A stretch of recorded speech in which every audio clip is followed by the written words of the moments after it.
Hey hello and welcome back future doctor. So यार आज discuss करने वाले हैं जो मैंने आपको बताया था 75 numerical problems of plus two physics for NEET entrance. जो सिलेक्टेड प्रॉब्लम्स है जो मैंने खुद आपके साथ डिस्कशन करनी है, अभी सॉल्यूशन करना है। और डिस्क्रिप्शन लिंक आप चेक करो, उसमें मैंने पीडीएफ डाउनलोड कर लो, उसमें डाल दी गई है, ठीक है।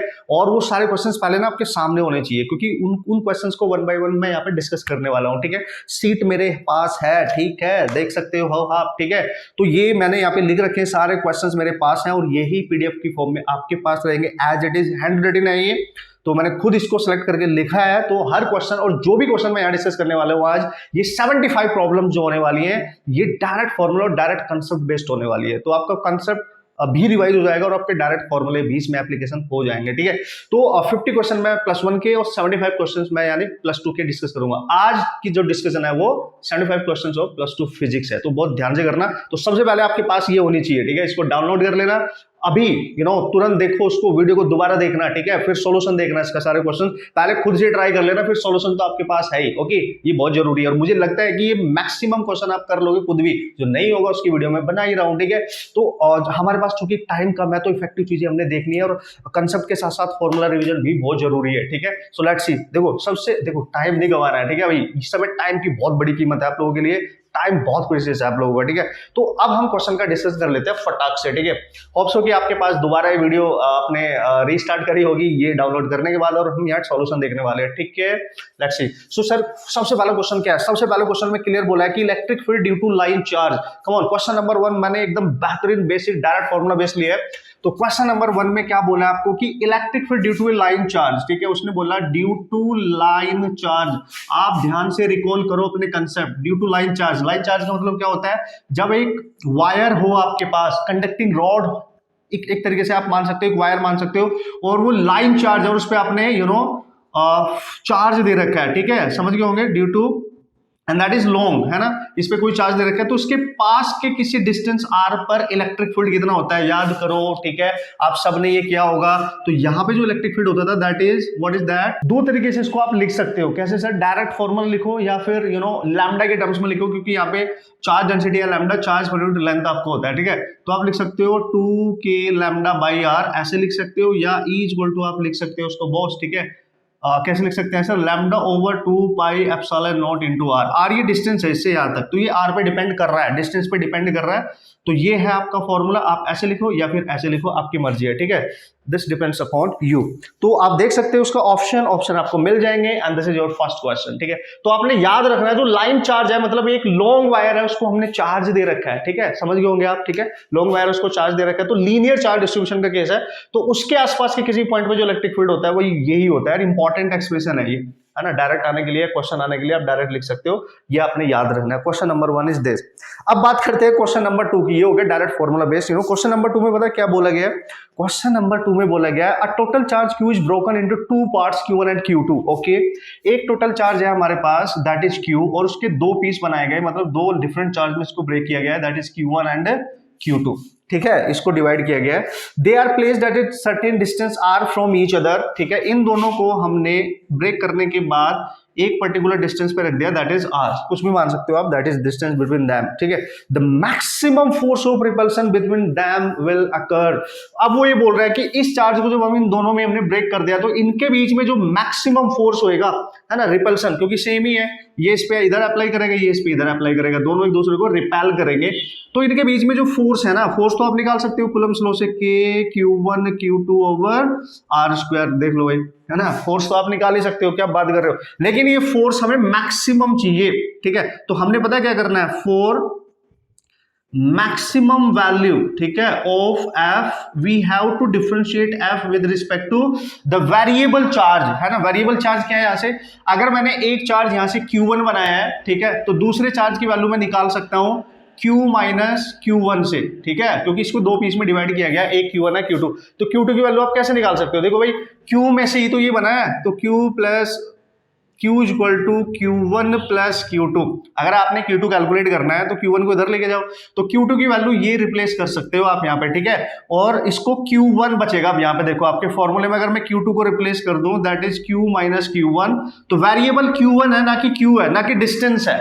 तो Q1 के रिस्पेक्ट में डिफरेंशिएट करोगे, जीरो करोगे, उसको इक्वल टू, और इस चीज में ना एक बेहतरीन मैं तरीका आपको डायरेक्ट बता रहा हूं कि जब आप इसको डिफरेंशिएट करोगे तो यहां से जो Q1 की वैल्यू निकल के आएगी वो हाफ आएगी Q की, यानी Q1 must be half of the total charge. और अगर Q1 हाफ है तो यहां पे देखो, यहां पे पुट करो Q माइनस Q1, वो भी हाफ ही आएगा, यानी Q2 भी आपका हाफ ही आएगा।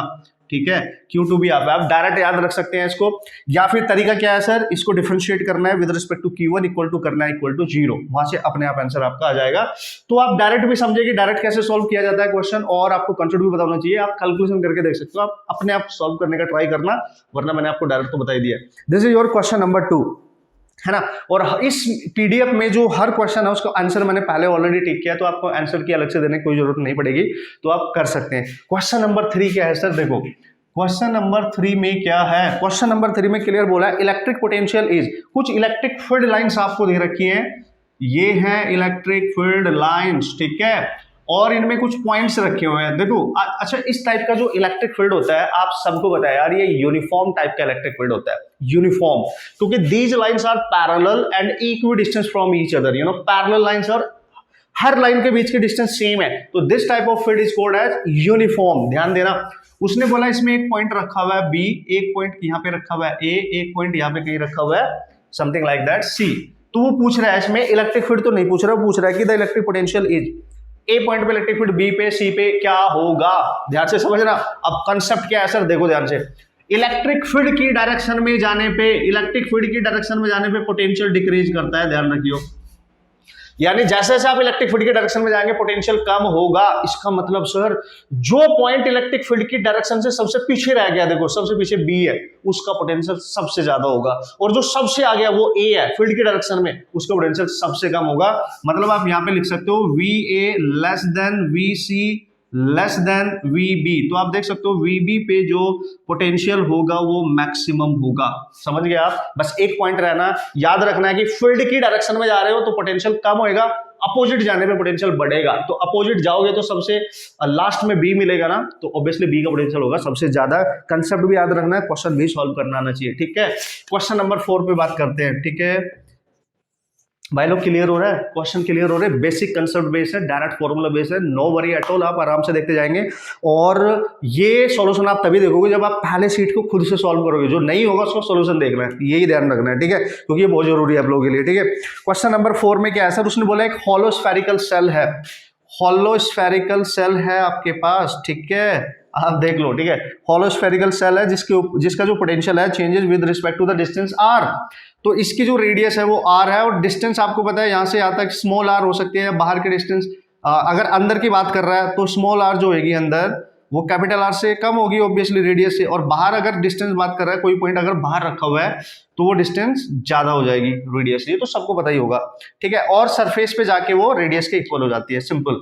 तो ये होलोस्फीयर है, ठीक है, और उसका जो पोटेंशियल है उसकी बात कर रहा है कि potential changes with respect to distance r from the centre edge, तो ग्राफ दे रखा है आपको, देखो जब भी होलोस्फीयर की बात करें और ग्राफ बनवाए आपसे, ठीक है, तो v वर्सेस r, तो एक चीज तो आप ध्यान रखो ना, चूंकि स्फीयर के जो चार्ज होगा इसका सारा का सारा बाहर होएगा, है ना, कंसेप्ट पे भी ध्यान देना, ग्राफ बना रहा हूं मैं, ठीक है, तो सारा चार्ज आउटर सरफेस पे होएगा, अंदर कोई चार्ज नहीं है तो अंदर कोई चार्ज नहीं है तो field zero, electric field zero अंदर, और इलेक्ट्रिक फील्ड जहां जीरो वहां पोटेंशियल कांस्टेंट, तो सर कांस्टेंट किसके इक्वल होगा, ध्यान देना, यहां पे जो पोटेंशियल होगा जो सरफेस पे है वही इसके अंदर भी है, ठीक है, और इसके बाहर का पोटेंशियल आप निकल सकते हो, यानी होलोस्फीयर के केस में इनसाइड पोटेंशियल वही होता है जो सरफेस पे, दैट इज Q/R, लेकिन जो आउटसाइड होगा, यानी जैसे ही पॉइंट इसके बाहर जाएगा यहाँ पे, तो यहाँ पे इसकी डिस्टेंस r पे डिपेंड करेगा, यानी K/r, ठीक है।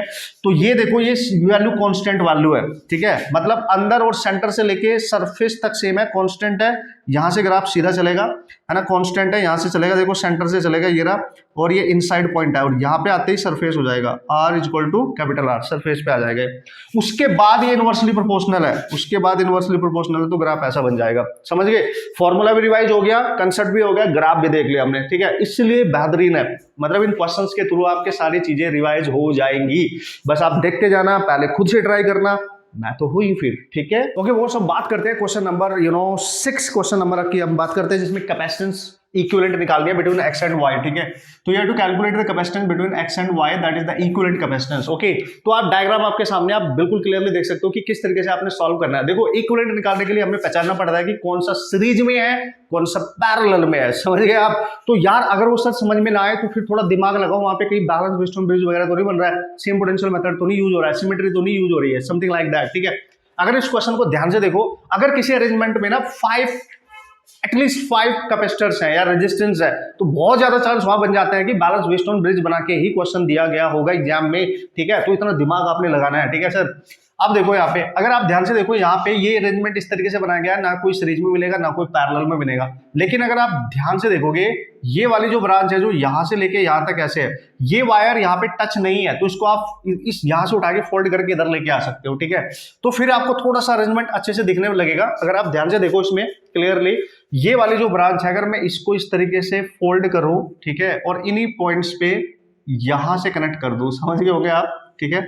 और ये है 2 माइक्रोफैरड, ठीक है। तो अब आपको क्लियर नजर आ रहा होगा कि यार ऐसा सर्किट तो हमने पढ़ा था, पक्का पढ़ा होगा आपने, ठीक है। तो अब कर सकते हो, देखो यहां से जो चार्ज आएगा, ठीक है, यहां इधर जाएगा फिर इधर जाएगा, तो ये वाली जो है यहाँ पे तो कनेक्टेड है, लेकिन इसका एक एंड यहाँ पे है, एक एंड यहाँ पे, मतलब ये they are not in parallel, charge अलग जा रहा है but they are not in parallel. तो क्या करेंगे सर, देखो एक्सेस से जो डायरेक्ट कनेक्ट है 3 और 6, इनका यू नो कॉम्बिनेशन देखो कैसा है, एंड एक्सेस से जो कनेक्ट है 6 को 3 से डिवाइड करो, 6 को 3 से डिवाइड करो, ये कितना आएगा, 2 आएगा। सिमिलरली y से जो कनेक्ट है डायरेक्ट 4 को 2 से डिवाइड करो, 2 आएगा, समझ गए। तो मतलब इससे कनेक्टेड दो कैपेसिटर का रेशियो सेम है, इससे कनेक्टेड दो कैपेसिटर का रेशियो सेम है, मतलब this is the condition of balance Wheatstone bridge, समझ गए होंगे आप। तो यार बीच वाली कैपेसिटर आप हटा सकते हो, ठीक है, बीच वाले कैपेसिटर आप हटा सकते हो, क्योंकि ये एक बैलेंस व्हीटस्टोन ब्रिज की कंडीशन होती है, ठीक है। अब आप क्लियरली देख सकते हो यहां से जो चार्ज आएगा इसमें सेम जाएगा, तो these two both are in series. तो अगर ये सीरीज में है तो सीरीज में कैपेसिटेंस निकालते हैं, अगर दो होंगी तो C1 C2 over C1 plus C2 वाला फॉर्मूला आप यूज कर सकते हो।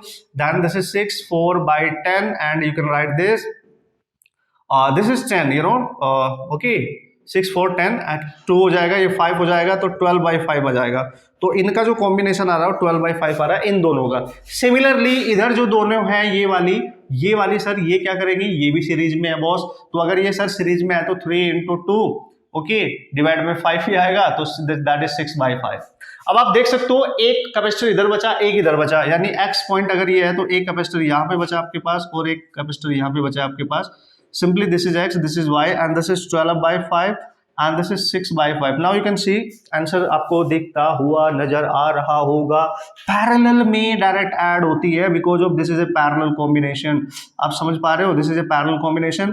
तो एक्स वाई जो के बीच में जो कैपेसिटेंस बनेगी यहाँ पे, ठीक है, यानी net capacitance between X Y, this is 12/5 plus 6/5 यानी 18/5 माइक्रोफैरड। ये डायरेक्ट आप कर सकते हो, इजी है, बट सॉल्यूशन आपने ध्यान से करना है और कंसेप्ट भी समझना है, और इस टाइप से क्वेश्चन सॉल्व करने के लिए इसी तरीके से फोकस करते रहना है, ठीक है। क्वेश्चन नंबर 8 आप ट्राई करें, छोटा सा प्यारा सा कॉन्सेप्ट है, बेसिक कंसेप्ट पे क्वेश्चन है, इसको आप खुद ट्राई करेंगे। आंसर इसका लिख दिया मैंने, 4th इसका आंसर है 8.5 वोल्ट। आप ट्राई करना इसको, ठीक है, अपने आप से सॉल्व करने की कोशिश करना, कुछ क्वेश्चन आपने खुद भी ट्राई करने हैं, ठीक है। क्वेश्चन नंबर 9 की मैं यहाँ पे बात करने वाला हूँ, ठीक है। क्वेश्चन नंबर 9 में बोला है कि certain region has an electric field. Electric field आपको दे दिया है, what is that, 2i cap minus 3j cap, and uniform magnetic field भी दे दिया है आपको, that is 5i cap plus 3j cap plus 4k cap, okay, ठीक है। उसने बोला force experienced by the charge आपको दिया 1 कूलम, ठीक है sir, moving with the velocity, और वेलोसिटी भी दे दी है उस चार्ज की, that is i cap plus 2j cap. यार फोर्स पूछ रहा है, अब दिख ही रहा है आपका, इलेक्ट्रिक फील्ड भी दे रखा है, मैग्नेटिक फील्ड भी दे रखा है, तो वेलोसिटी भी दे रखी है, तो यार कम ऑन यार, दोनों फील्ड की वजह से जो फोर्स लगेगा that is called as Lorentz force. याद आया होगा, Q इंटू, ठीक है, E electric field V cross B, ठीक है, ये है आपके पास एक्सप्रेशन, और इस पे क्वेश्चंस काफी पूछे जाते रहे हैं, तो आप इस फॉर्मूले को भी ध्यान रखेंगे, ठीक है, वेरी इंपॉर्टेंट एक्सप्रेशन। वैसे तो आप खुद भी कर सकते हो अब इसको, ठीक है, पहले V क्रॉस B का प्रोडक्ट निकाल लो, फिर यहाँ पे पुट कर देना, E के साथ ऐड कर देना, क्योंकि Q की वैल्यू तो 1 ही दे रखी है। तो पहले पता है क्या करो, V क्रॉस B निकाल लो। तो V क्रॉस B कैसे निकाले सर, दो मेथड है, तो डायरेक्ट मल्टीप्लाई करो या डिटरमिनेंट मेथड भी यूज कर सकते हो, मैं डायरेक्ट ट्राई करूंगा, ठीक है। तो ये रहा V और ये रहा B, तो पहले V को लिखो, जो पहले है उसको पहले लिखना है अपने से, I प्लस 2j, ठीक है, क्रॉस लगाना है B के साथ, B है 5i cap plus 3j cap plus 4k cap, समझ गए, ये ध्यान रखियो। तो पता है क्या करना है, जब हम क्रॉस मल्टीप्लाई करते हैं तो सेम वेक्टर को मल्टीप्लाई नहीं करते, तो आई को आई के साथ मल्टीप्लाई नहीं करेंगे, जे के साथ करेंगे, के के साथ करेंगे। पहले आई को करते हैं, ठीक है। तो कितना आएगा सर 3i क्रॉस जे, ठीक है। सिंपल कर रहा हूं मैं डायरेक्ट मल्टीप्लाई, तो इसको इसके साथ करो सर, प्लस 4i क्रॉस के आ गया sir.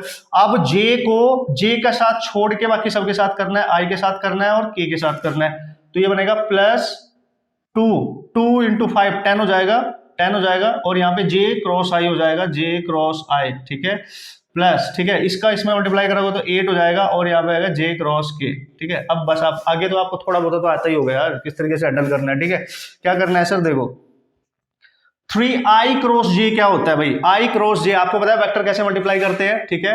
X axis, Y axis, Z axis, anticlockwise जाना होता है, तो आई इधर है ना, और इधर जे है और इधर आपका के है, ठीक है। एंटी क्लॉकवाइज जाना है, आई क्रॉस जे के इक्वल हो जाएगा, ठीक है।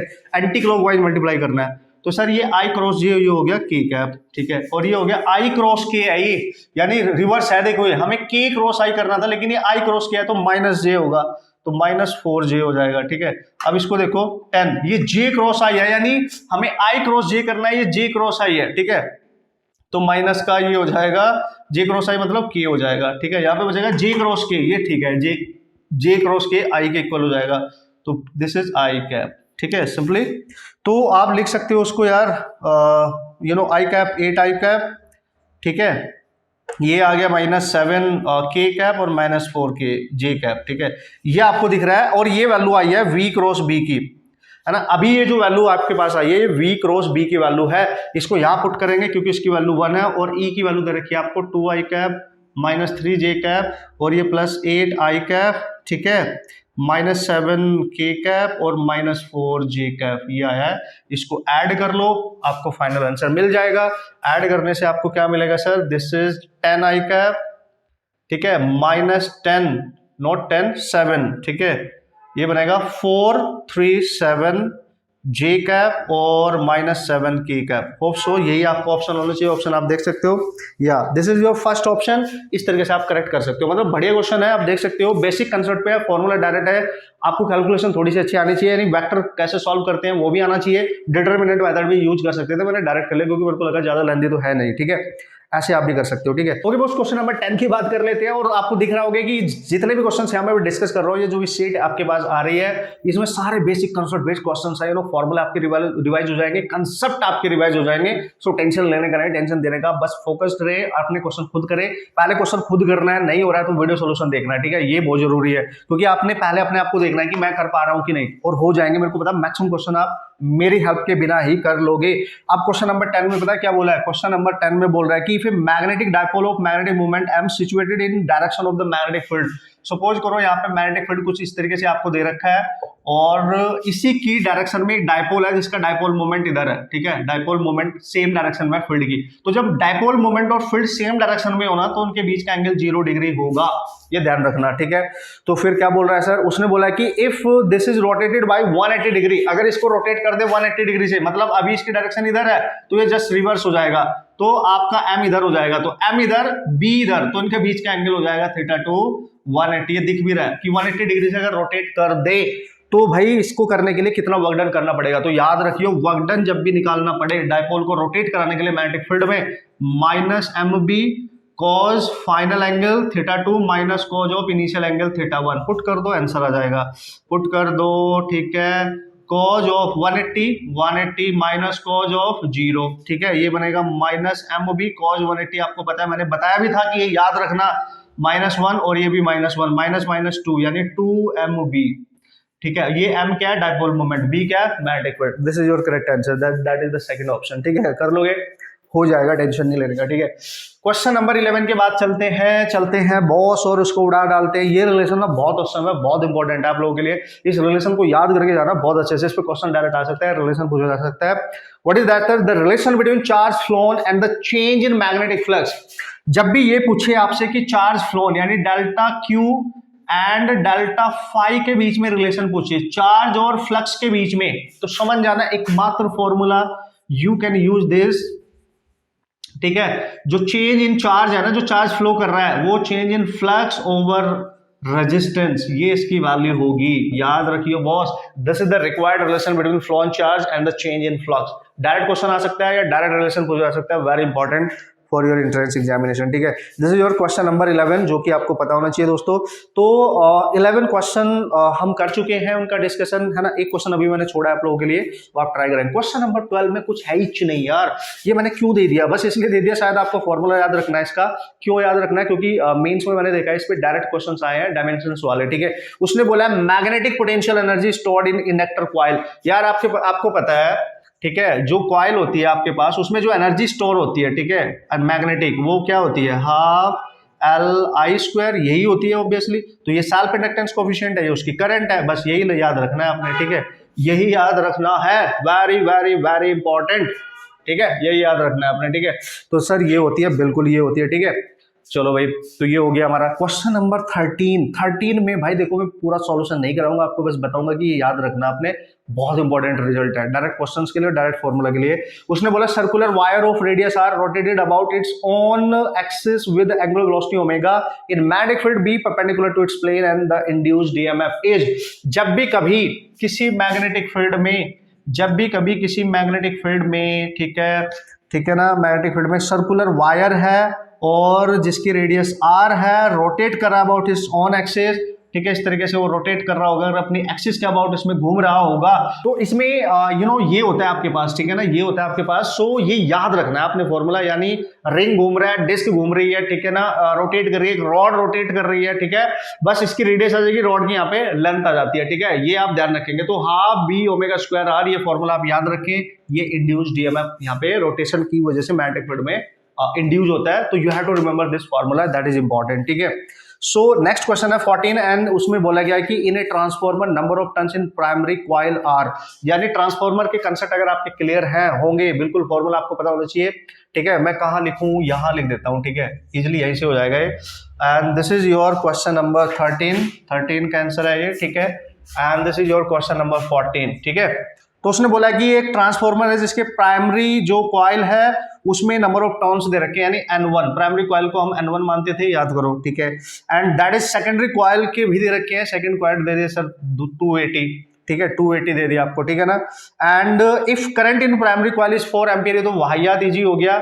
प्राइमरी कॉइल में अगर करंट है तो सेकेंडरी में करंट बताओ, क्या बात कर रहे हो यार, अपने आप ही निकाल लो उसको, तो ठीक है। कैसे करेंगे सर, जो रेशियो होता है N1 ओवर N2 का, वो इनवर्सली प्रोपोर्शनल होता है करंट के, यानी I2 ओवर I1 लिखोगे, तो I2 निकाल लो यहाँ से, I2 कितनी आएगी sir, N1 over N2 into I1, put कर दो, N1 कितना है 140, 280 इंटू I1 कितना है 4, कैंसिल करो तो 2 एम्पियर आ गया ना यार, ठीक है, 2 एम्पियर आ गया, इजी है, ठीक है। Okay, this is your question number 15 और इजी है, डायरेक्ट मैं फॉर्मूला लिख दूंगा, आप वैल्यू पुट करेंगे, आप खुद सॉल्व करेंगे, ठीक है। क्वेश्चन नंबर 15 क्या है सर, देखो ये है आपका इलेक्ट्रोमैग्नेटिक वेव से है, ठीक है। उसने बोला magnetic field is the magnetic field in a travelling electromagnetic wave has a peak value, ठीक है, मैग्नेटिक फील्ड की मैक्सिमम वैल्यू दे रखी है आपको, this is what 20 nano Tesla, ठीक है sir. The peak value of the electric field पूछिए, क्या बात कर रहे हो यार, डायरेक्ट फॉर्मूला बेस्ड क्वेश्चन है। आपको पता है स्पीड ऑफ लाइट का जो रिलेशन होता है वो E0 बाई B0 होता है, ठीक है, डायरेक्ट यहाँ से आप निकाल सकते हो। तो E0 कितना आएगा सर, देख लो, C इंटू B0 पुट करना, आंसर डायरेक्ट आप मैच करा लेना, मिल जाएगा, नो प्रॉब्लम, ठीक है, नो वरी एट ऑल, कर लेना अपने आप, ठीक है। क्वेश्चन नंबर 16 क्या है सर, क्वेश्चन नंबर 16 में बोला है the given lens is broken into 4 parts, एक लेंस है, ठीक है, बेसिक प्रॉपर्टी है बिल्कुल, एक लेंस उसको 4 पार्ट में डिवाइड किया है, ऐसे काटा फिर ऐसे काटा, ठीक है, ये पार्ट 1 है, पार्ट 2 है, पार्ट 3 है, पार्ट 4, ध्यान से समझो। जब हम लेंस को ना कट करते हैं, अगर लेंस को आप ऐसे कट कर रहे हो, ठीक है, अलोंग द एक्स एक्सिस, तो इसकी फोकल लेंथ पे कोई फर्क नहीं पड़ेगा, फोकल लेंथ सेम रहती है। लेकिन अगर ऐसे कट कर रहे हो तो फोकल लेंथ डबल हो जाती है, समझ गए।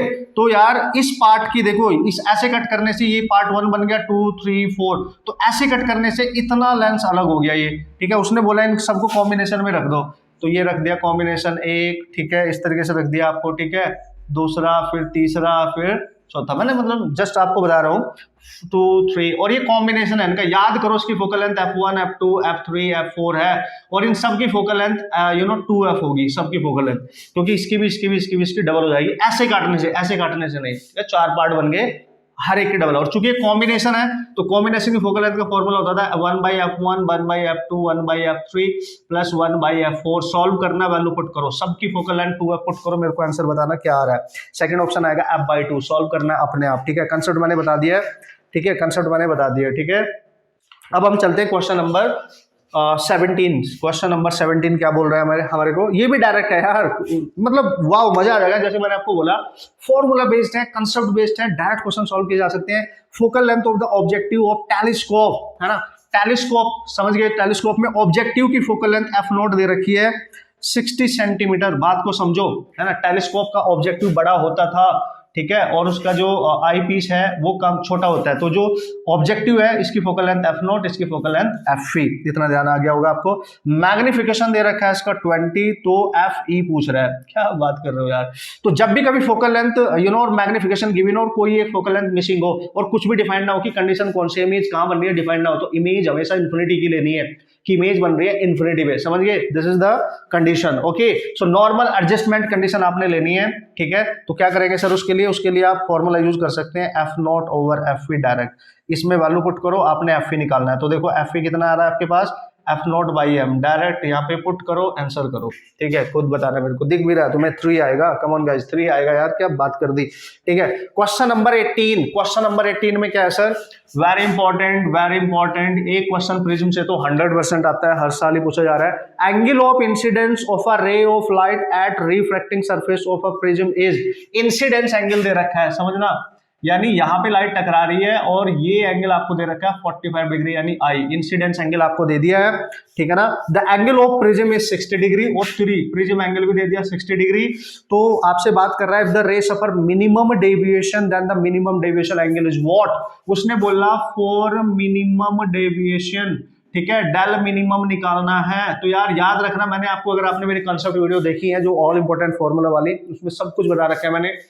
डेल मिनिमम जब भी पूछे, ठीक है, और इंसिडेंस एंगल गिवन हो तो हमेशा 2i माइनस ए वाला फॉर्मूला यूज कर लेना, पुट करना अपने आप, i की वैल्यू पुट करो और ये a की वैल्यू है, एंगल ऑफ प्रिज्म की वैल्यू, अपने आप आंसर आ जाएगा। खुद बताना मेरे को 30 डिग्री आना चाहिए, ठीक है।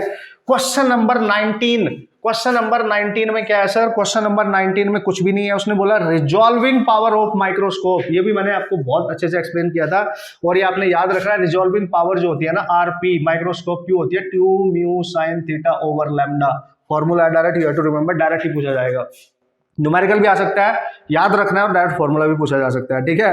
अब हम बात करेंगे क्वेश्चन नंबर 20 की, ठीक है। 20 क्वेश्चन देख लो, क्वेश्चन नंबर 20 इजी है, क्या है सर इसमें इजी है तो क्या है sir, if YDS is performed in water, अगर यंग डबल स्लिट एक्सपेरिमेंट को वाटर में जाके करें और keeping the rest of the setup same, the fringe will, यानी जो उसकी फ्रिंजेस होंगी, है ना, जो फ्रिंज बन रही है, ठीक है, उनमें क्या फ्रिंज की जो विड्थ है, the fringes will, option number 1 दिया है, इंक्रीजेज इन विड्थ, डिक्रीजेज इन विड्थ, है ना, remains unchanged and not be formed.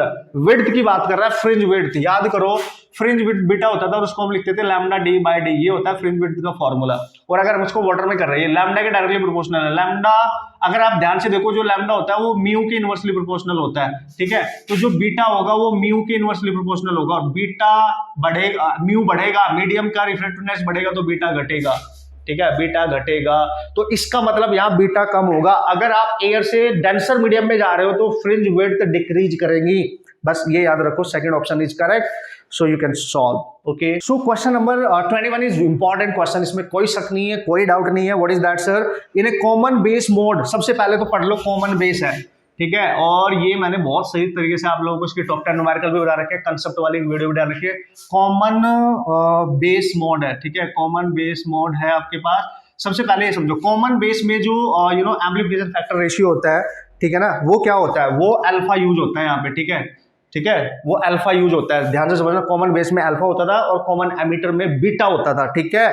तो उसने बोला कि द कलेक्टर करंट दे रखी है, यानी आईसी आपको दे रखी है 5.488 milli ampere, and base, not base, emitter current दे रखी है आपको, इमीटर करंट कितनी है सर, 5.6 0 मिली एम्पियर ये दे रखी है, कलेक्टर करंट दे रखी है, एमिटर करंट दे रखी है, ठीक है sir. The value of the base current application factor beta, beta की वैल्यू निकालनी है, उत्तरी बीटा निकालना है। और बीटा का फॉर्मूला अगर देखूं मैं क्या होता है, बीटा होता है कॉमन एमिटर, तो इसका फॉर्मूला होता है IC अपॉन IB, IB तो हमें दे ही नहीं रखी है ना। तो हम यहां से क्या करेंगे, हम अल्फा निकाल लेंगे, ठीक है। या फिर ऐसे भी कर सकते हो कि आपको IC दे रखा है, IE दे रखा है, और IE क्या होता है सर, IE होता है IC प्लस IB, तो यहाँ से IB निकाल लो आप, तो IB आएगा IE माइनस IC, ऐसे ही कर लो आप, ठीक है, ज्यादा बेटर है। तो इसको सब्ट्रैक्ट करना है, यहाँ से जो भी आएगा यहाँ पटक देना, और IC ऑलरेडी दे रखा है, बीटा आ जाएगा 49 आपका बीटा आना चाहिए। तरीका मैंने बता दिया, वैल्यू पुट करके आप खुद सॉल्व कर सकते हो, खुद करना और मेरे को बताना आंसर 49 आ रहा है या नहीं आ रहा है, जो कि हमारे लिए बहुत जरूरी है, समझ गए आप। क्वेश्चन नंबर 22 डायरेक्ट फॉर्मूला है, very important, you have to remember, क्योंकि ये फॉर्मूले पूछे जाने के काफी चांस होते हैं इन पे। डायरेक्ट क्वेश्चन, उसने बोला number of photons emitted from a source of power P। अगर आपके पास कोई एक सोर्स है जो वहां से लाइट इमिट कर रहा है, ठीक है, और उसकी पावर दे रखी है P, तो बताओ कितने नंबर ऑफ फोटॉन्स यहाँ से इमिट कर रहा है, नंबर ऑफ फोटॉन्स n मान लो, ठीक है ना। और आप देख सकते हो उसकी पावर ओवर h न्यू, यानी h न्यू क्या होता है, फोटोन की एनर्जी, एक तरीके से ऐसे समझ सकते हो, ठीक है। तो पावर है डिवाइड बाय उसकी फोटोन की एनर्जी, these are the number of photons. By using this formula you can calculate the number of photons. Modern physics मैंने आपको पढ़ाया था, टॉप जो फॉर्मूला थे ऑल फॉर्मूला रिवीजन में, उसमें सब कुछ मैंने ये बता रखा है, ठीक है, और याद भी रखना है इसको, बहुत इंपॉर्टेंट है, ठीक है। क्वेश्चन नंबर 23 में क्या है सर, 23 देख लेते हैं भाई। 23 में बोला गया sodium and copper have work function, यानी वर्क फंक्शन फॉर सोडियम आपको दे रखा है कितना sir, 2.3 electron volt, and copper के लिए दे रखा है कितना सर, 4.5 इलेक्ट्रॉन वोल्ट। मैंने एस लिख दिया, सोडियम जस्ट आपको पहचान हो जाएगी, ठीक है। So the ratio of the wavelength, उनकी वेवलेंथ का रेशियो बताना है। क्या यार देखो, वर्क फंक्शन क्या होता है, वर्क फंक्शन होता था HC बाई लैम्डा, और लैम्डा यहाँ पे आपको होता है थ्रेशोल्ड होता है, थ्रेशोल्ड वेवलेंथ, बट उससे हमें मतलब नहीं है, ये वैल्यू कांस्टेंट है। वर्क और ये इनवर्सली प्रोपोर्शनल है, तो मैं लिखूंगा S का वर्क C का वर्क, तो लैम्डा जो C का वो ऊपर जाएगा और लैम्डा ऑफ S सोडियम नीचे जाएगा। तो C का लैम्डा कितना है, ये कितना है, work function that is 4.5, and lambda S कितना है, दैट इज 2.3। ये 4.5 है, 2.3 है, 2 टाइम्स लगभग कैंसिल होगा, ठीक है। You can right it 2 times लगभग कैंसिल हो जाएगा, आप देख पा रहे होंगे मेरी बात, ठीक है, क्योंकि 4.5 है तो उतना ही आएगा, 1.999 समथिंग, तो 2 के आसपास ले लेना, तो रेशियो आपको बनेगा 2:1, ठीक है। दिस इज उसने वाले वैसे भी बोला उसने नियरेस्ट वैल्यू बतानी है यार, कम ऑन, नियरेस्ट वैल्यू बतानी है, ठीक है। क्वेश्चन नंबर 24 पे आते हैं। क्वेश्चन नंबर 24 क्या है सर, ध्यान से देखो भाई। 24 पे बोला है the energy of a photon of green light of wavelength, सब कुछ दे रखा है यार, क्या बात कर रहे हो, वाह मजा नहीं आ गया। तो देखो, तो एनर्जी ऑफ फोटोन आपके पास क्या होती है अगर वेवलेंथ गिवन हो, HC बाई लैम्डा, ठीक है, HC बाई लैम्डा, ठीक है, ये आपने यूज करना है। और देखो ये क्वेश्चन है तो छोटा सा, लेकिन आप कहां फंसोगे, H की वैल्यू, C की वैल्यू, और मैंने जो लास्ट वीडियो डाली थी उसमें बताया था HC अगर कहीं पे भी हो तो आपने क्या यूज करना है, तो E आप निकालेंगे यहां से, और HC की वैल्यू मैंने आपको बता रखी है 19.9 इंटू 10⁻26, ये याद होना चाहिए।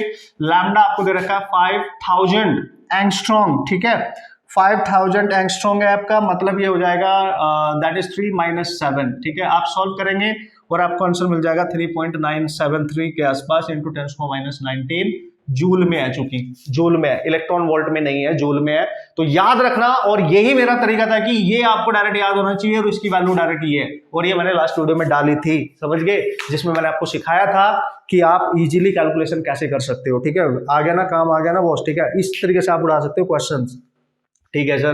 क्वेश्चन नंबर 25 में क्या बोला है, ये इजी है, इसको आप डायरेक्ट रिजल्ट याद रखेंगे। उसने बोला कि the time period of revolution of an electron in nth state या orbit in hydrogen atom is, ठीक है। तो यार देखो, जब भी कोई इलेक्ट्रॉन किसी ऑर्बिट में रिवॉल्व कर रहा होता है तो उसका जो टाइम पीरियड होता है, उसके जो ऑर्बिट का नंबर है, लेट्स सी n है, उसके क्यूब पे डिपेंड करता है, ध्यान से समझना, उसके क्यूब पे डिपेंड करता है, very important, you have to remember this relation directly, ठीक है। टाइम पीरियड उसकी ऑर्बिट नंबर के क्यूब पे डिपेंड करता है, तो आपको याद रखना पड़ेगा, जरूरी है हमारे लिए, ठीक है। ओके, अब बात करेंगे next question number 26। Okay Bose, next question is important category type of question. काफी क्वेश्चन वैसे हमने करे भी हैं, बट चूंकि हम यहाँ पे टॉप क्वेश्चंस की बात कर रहे हैं तो ऑब्वियसली इसको कंसिडर तो करना ही पड़ेगा। तो क्वेश्चन नंबर 26 की अगर मैं बात करूं, व्हाट इज दैट सर, उसने बोला था in the spectrum of hydrogen the ratio of longest wavelength, यानी उसने बोला लैम्डा मैक्सिमम, लॉन्गेस्ट मतलब मैक्सिमम फॉर लाइमन, ठीक है, लाइमन ओवर लैम्डा मैक्सिमम यानी लॉन्गेस्ट फॉर बार्मर सीरीज, ठीक है। तो याद आ गया होगा आपको, इनका रेशियो बताना है आपने, इनका रेशियो बताना है। क्या बात कर रहे हो यार, देखो जब आप लाइमन की बात करते हो, ठीक है, लैम्डा किस तरीके से निकालोगे, R Z square N one square 1/n1 square minus 1/n2 square, यही होता है फॉर्मूला। तो जब आप लाइमन के लिए मैक्सिमम निकालोगे, तो चूंकि लाइमन के लिए निकाल रहे हो तो n1 हो जाएगा 1 और मैक्सिमम निकाल रहे हो तो पास वाले से आएगा 2 से, ठीक है, 2 से आएगा। तो ये आ गया लैम्डा 1, यानी ये वाली लैम्डा 1 यहाँ पे मिल जाएगी आपको, ठीक है। तो कितने आएगी सर, 1/λ1 आपके पास आ जाएगा। ये तो यार आप कॉन्स्टेंट ही है, इसको हटा सकते हो। सो ये आएगा 1/1 का स्क्वायर माइनस 1/2 का स्क्वायर। तो 1/λ1 आपके पास आ जाएगा। What is that sir, 4 - 1 that is 3/4 और इसको अगर आप λ1 निकालो दैट इज 4/3, ठीक है। सिमिलरली आप बार्मर सीरीज के लिए निकाल सकते हो। बार्मर है इसलिए n1 की वैल्यू 2 लेंगे और मैक्सिमम है तो इसके पास वाला 3 होगा। तो ये ध्यान रखा करो आप, ये सारी टर्मिनोलॉजी मैंने आपको बता रखी है, 3 से आएगा मैक्सिमम करने के लिए, उसके जस्ट ऊपर से आएगा, ठीक है। तो 1/λ2 आप निकाल लेना। आर जेड स्क्वायर है आपके पास, 1/n1 है 2 का स्क्वायर माइनस 3 का स्क्वायर, ठीक है। तो 1/λ2 आ जाएगा आर जेड स्क्वायर और ये 3 9 4 5/9 × 4 9 × 4 ही बचेगा।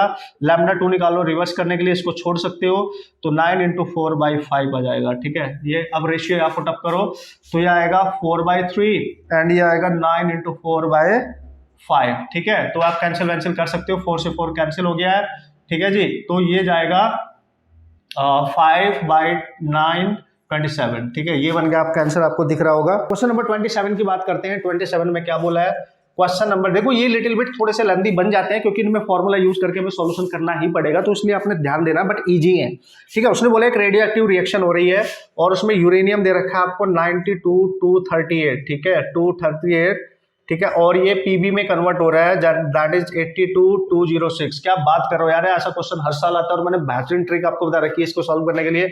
उसने बोला है कि जब यूरेनियम पीबी में कन्वर्ट हो गया, जब उसका यहाँ पे एटॉमिक नंबर 92 था, 82 हो गया और उसका एटॉमिक जो मास था वो 238 था, 206 हो गया। तो ऐसा करने में बताओ कितने अल्फा पार्टिकल निकले और कितने बीटा पार्टिकल यहाँ से इमिट हुए होंगे। तो जब भी अल्फा पार्टिकल का नंबर पूछे तो मैंने बोला था आपको अल्फा पार्टिकल का नंबर, इसको मान लो A1 और इसको मान लो A2, ठीक है। इनका एटॉमिक जो मास है आपका, तो A1 - A2 डिवाइड 4 से डिवाइड कर दो, आ जाएगा A1 कितना है 238 - 206/4, तो 238 206 है ये, तो 32 बचेगा बाई 4, यानी 8 अल्फा यहाँ से निकले होंगे, 8 अल्फा। अगर अल्फा निकल के बेटा तो आप निकाल ही सकते हो। और अगर आपको नहीं आता फॉर्मूला याद रखना, बीटा पार्टिकल निकालने के लिए नंबर ऑफ अल्फा पार्टिकल ले लो प्लस, ठीक है, नंबर ऑफ अल्फा पार्टिकल ले लो प्लस, ठीक है, इवन 2 टाइम्स। तो यहाँ लिखो Z2 - Z1, मतलब ये जो बना है उसको Z2 मानना है हमने और इसको बना है इसको Z1 मानना है एटॉमिक नंबर, ठीक है। डायरेक्ट पुट करो 2 × 8 प्लस 82 - 92, ठीक है, ये दिख रहा है आपको 16 और यहाँ बचेगा माइनस 10, तो this is your 6 beta particle यहाँ पे आपको मिल जाएंगे। तो ऑप्शन आप देख सकते हो 6 बीटा और 8 अल्फा, है ना, अमेजिंग, ठीक है, कर सकते हो ना, डायरेक्ट कर सकते हो, नो प्रॉब्लम एट ऑल। अब क्या करेंगे सर, अब देखते हैं हम क्वेश्चन नंबर 28, ठीक है। ये तो वाहियात ही है। उसने बोला which one of the following is reverse biased. Reverse biased कब होगा, देखो जब आपका जो डायोड है, अगर करंट जा रही है एन, ये है पी, एन साइड से अगर करंट जाएगी तो रिवर्स बाइज्ड होता है, ये आपको बता रखा है मैंने। पी साइड से जाएगी तो फॉरवर्ड बाइज्ड होगा। ढूंढ लो यार सर, अगर करंट नहीं दे रखी होगी तो फिर क्या चेक करते हैं, ये एन साइड है, ये पी साइड। अगर एन साइड का पोटेंशियल एन साइड का ज्यादा होगा पी साइड से तो रिवर्स बाइज्ड माना जाता है। तो कौन से ऑप्शन में है, देखो ऑप्शन नंबर 1 में एन साइड पे 5 है, पी साइड पे 10 है, तो फॉरवर्ड है। ऑप्शन नंबर 2 में एन साइड पे -12 है, पी साइड पे -5 है, ये भी -5 ज्यादा होता है तो ये भी फॉरवर्ड है। सेकंड थर्ड में देखो आप, थर्ड वाले में पी साइड पे 0 है और एन साइड पे -10 है, तो 0 ज्यादा होता है, ये भी फॉरवर्ड है, तो लास्ट ही ऑप्शन सही होगा, आप चेक कर सकते हैं, ठीक है। So this is your correct answer guys. तो इस तरह के क्वेश्चन आप डायरेक्ट करेंगे। क्वेश्चन नंबर 29 तो डायरेक्ट फॉर्मूला है, उसमें तो कुछ वरी ही नहीं है। क्वेश्चन नंबर 29, ठीक है, इसमें तो बीटा इक्वल टू होता है अल्फा ओवर, ये डायरेक्ट याद रखना, बहुत आता है, क्वेश्चन आ सकता है, डायरेक्ट फॉर्मूला पूछा जा सकता है, बीटा एंड अल्फा में रिलेशन। ये क्या है, करंट एम्प्लीफिकेशन फैक्टर जो होता है हमारा कॉमन इमीटर के लिए, और अल्फा किसके लिए होता है, कॉमन बेस के लिए भी बताया था मैंने। This is your question number 29, ठीक है। तो ये है ना। अब देखते हैं next question number 30। Come on guys, question number 30। Okay guys, this is the question and ये तो बहुत इजी क्वेश्चन है। अगर आप इसको ध्यान से देखो, इसमें जो एल सी और आर है ना, इसमें एल सी और आर जो आपको दिया है उसको एक एसी से कनेक्ट किया गया है। यहाँ लिखा है 220 वोल्ट एंड 50 हर्ट्ज, फ्रिक्वेंसी पे है 100 हर्ट्ज, ठीक है। 100 हर्ट्ज फ्रिक्वेंसी है, इसका वोल्टेज जो है वो इतना वोल्ट, इसका वोल्टेज इतना वोल्ट, ठीक है सर। और इस पे वोल्टेज नहीं दिया है, इसका 100 ओम, यानी रेजिस्टेंस है, ये सी है और ये एल है। तो ध्यान से देखो, जब भी कभी इंडक्टर कॉइल का वोल्टेज और कैपेसिटर का वोल्टेज सेम हो, यानी V L equal to V C हो, तो ये तो रेजोनेंस का केस है, ये तो रेजोनेंस का केस है। अगर ये रेजोनेंस का केस है और यहाँ पे आप एमीटर लगा दो, तो एमीटर में जो रीडिंग रीड करेगा, चूंकि ये रेजोनेंस पे है, वो जो इसमें करंट जाएगी ना, सारा वोल्टेज इसके अक्रॉस, यानी प्योरली रेजिस्टिव सर्किट बन जाता है। यानी ये जो वोल्टेज होता है यहाँ पे, ये VRMS होता है, आप सबको पता है। तो रजिस्ट इसमें करंट कितनी है, मतलब ये कितनी रीड करेगा, ये जो करंट इसको सेंड करेगा, सारा वोल्टेज इसके अक्रॉस अप्लाई हो जाएगा, 220 वोल्ट। ध्यान देना, रेजोनेंस जब भी होता है तो you can calculate reading of this ammeter IRMS, that is VRMS जो दे रखा है डिवाइड में R। तो हमने इसका जो टोटल इंपीडेंस है वो R ही होगा, है ना। ध्यान देना रेजोनेंस के केस की, है ना। तो ये आ जाएगा 220 by 100, that is 2.2 ampere. This is your 2.2 ampere and this should be the correct answer. Okay, ध्यान देना इस कंडीशन पे, वेरी इंपॉर्टेंट कंडीशन। ओके, सो अब क्या करेंगे sir, question number 31। Question number 31 में क्या है बॉस, क्वेश्चन नंबर 31 जस्ट आप पढ़ लो, डेटा लिख लो, हो जाएगा, डायरेक्ट हो जाएगा। डेटा पढ़ना है बस आपने। क्या sir, an electric dipole consist of 2 opposite charge, ठीक है। एक डायपोल है, ठीक है, उसमें 2 अपोजिट चार्ज जिनका मैग्नीट्यूड दे रखा है, हर एक का मैग्नीट्यूड है 1 माइक्रोकूलम। डायपोल है यार, जैसे -q, ठीक है, इधर है +q, ठीक है, समझ गए होंगे आप। Okay okay, so they are separated by a distance 2 centimetre. इनके बीच की जो डिस्टेंस है दैट इज 2 सेंटीमीटर, ठीक है सर, डिस्टेंस भी दे दी है। The dipole is placed in an external field, electric field दे रखा है 10⁵ न्यूटन पर कूलम। सब कुछ लिख लिया करो। मैक्सिमम टॉर्क, डायपोल पे कितना टॉर्क लगता है, टॉर्क का फॉर्मूला क्या होता है, PE sin थीटा। और जब पूछे मैक्सिमम, तो sin थीटा मैक्सिमम 1 होता है, तो P इंटू E लेना है बस, ठीक है। सो टॉर्क आ गया आपके पास मैक्सिमम, P हमें नहीं पता है, तो Q इंटू P क्या होता है, P is the dipole moment and Q into उनके बीच की डिस्टेंस, ठीक है, इंटू E। तो Q दे रखा है आपको 1 इंटू 10⁻⁶, डिस्टेंस दे रखी है 2 इंटू 10⁻²। यूनिट पे ध्यान देना, कन्वर्जन कर लेना, और E दे रखा है 10⁻, सॉल्व करना अपने आप सॉल्व करना, अपने आप सॉल्व करना, आ जाएगा, ठीक है, आ जाएगा अपने आप, ठीक है। सी ऑप्शन इसमें गिवन है, तो आप चेक कर लेना। क्वेश्चन नंबर 32 समझ में आ रहा है, मैं जल्दी जल्दी कर रहा हूँ, यहाँ पे थोड़ा सा बता देना मेरे को, बॉस सिर पे तो नहीं जा रहा है तुम्हारे, ठीक है। टाइम का मैं तो जल्दी जल्दी में डिस्कस कर लेता हूँ। जब आपसे जो क्वेश्चन नहीं होंगे उन्हीं का तो सॉल्यूशन देखना है। इस समय एंटरटेनमेंट नहीं, इस समय तो फोकस करना है ना, कैसे क्वेश्चन किए जा रहे हैं, ठीक है, बहुत जरूरी है, ठीक है ना। अभी ज्यादा टाइम हमारे पास नहीं है। उसने बोला 2 आइडेंटिकल कंडक्टिंग स्फीयर, ठीक है सर, एक स्फीयर ये रहा, ठीक है, और आइडेंटिकल है एक स्फीयर ये रहा, ठीक है। इस पे दिया -12 नैनोकूलम चार्ज और इसको दिया +8 नैनोकूलम चार्ज। 2 आइडेंटिकल स्फीयर है, ठीक है, दोनों की रेडियस सेम है, मतलब they are touch together and then separated. इन दोनों को आपस में टच किया गया और वापस जैसे आप टच करोगे ना, इनको टच करते हो यहाँ पे क्या हो जाएगा, देख लो, सोच लो। टच करते ही यहाँ पे एक प्रॉपर्टी यहाँ पे यूज हो जाती है, मतलब ये चार्ज शेयर करना स्टार्ट कर देंगे। बाय व्हाट, बाय, आपने देखा होगा 3 तरीके के मेथड आपने पढ़े थे चार्ज बनाने के, charge by conduction, charge by induction, charge by friction. तो यहाँ पे टच करने से कंडक्शन हो जाएगा, और जब भी इनको टच करके सेपरेट करें और फिर पूछे कि इन पे कितना चार्ज होगा, तो ध्यान से समझना, इन पे जो चार्ज होगा उसको अगर आप कैलकुलेट, इसने पूछा है the field charge on earth is, है ना, field charge what is that, कुछ देख लेना यार, मतलब उनको टच करने के बाद अब जो उस पे चार्ज आया है वो पूछा गया है। तो पता क्या करना है, इनका एवरेज निकालना है, ठीक है। टच करने पे जो चार्ज इनके ऊपर आएगा सेपरेट करने के बाद, उनका एवरेज निकालना है, मतलब -12 + 8/2, ठीक है, ठीक है, ये आ गया -4/2, दैट इज -2 नैनोकूलम। ईच पे इतना होगा, बस इतना याद रखना आपने, ठीक है, इससे ज्यादा सोचना ही नहीं, ठीक है। क्वेश्चन नंबर 33 है ना, 33 क्वेश्चन क्या है भाई, 33 क्वेश्चन में बोला गया है, ये आप कर सकते हो इजिली, ठीक है। क्वेश्चन नंबर 33, ठीक है, उसने बोला 2 चार्ज है हमारे पास सर, कौन कौन से चार्ज है भाई, Q is placed at the centre of the line joining of 2 equal charge, ये capital Q and this is also capital, इनके सेंटर पे एक स्मॉल चार्ज Q रखा हुआ है, ठीक है, ऐसे बोला है। तो उसने बोला if the system is in equilibrium then what should be the value of small q। ये क्वेश्चन आपने बहुत बार किया होगा। लेट्स से इनके बीच की डिस्टेंस है a और इसको सेंटर पे रखा है, तो ये डिस्टेंस a/2, तो ये भी a/2। तो बताओ इसकी वैल्यू क्या होगी अगर ये पूरा सिस्टम इक्विलिब्रियम में। ध्यान देना, जब भी ये कंडीशन हो इसको छोड़ के इस पे या इस पे नेट फोर्स निकाल लो, इसको मान लो 1, इसको मान लो 2, तो 2 पे नेट फोर्स निकालो और उसको इक्वल टू 0 कर दो, तो Q की वैल्यू -Q/4 ही आएगी, याद रख लेना, यही आएगी। तरीका बता दिया क्या करना है। इस पे नेट फोर्स निकालोगे किसकी वजह से, इसकी वजह से, इसकी वजह से। फोर्स कैसे आएगा, कूलम्ब्स से, तो डायरेक्ट याद रखना है यार -Q/4। जब भी दो इक्वल चार्ज हो, उनके बीच में कोई थर्ड चार्ज रखा और उसकी वैल्यू पूछे, सिस्टम इक्विलिब्रियम में हो और वो charge must be at centre of these two line joining between these two charges, ठीक है, तो -Q/4 ही आएगा, ठीक है, नो वरी एट ऑल, ठीक है, कर लेंगे। तो बेहतरीन क्वेश्चन है, 33 क्वेश्चन तक हम जा चुके हैं, लगभग इतने ही क्वेश्चन हमारे पास और बचे हैं।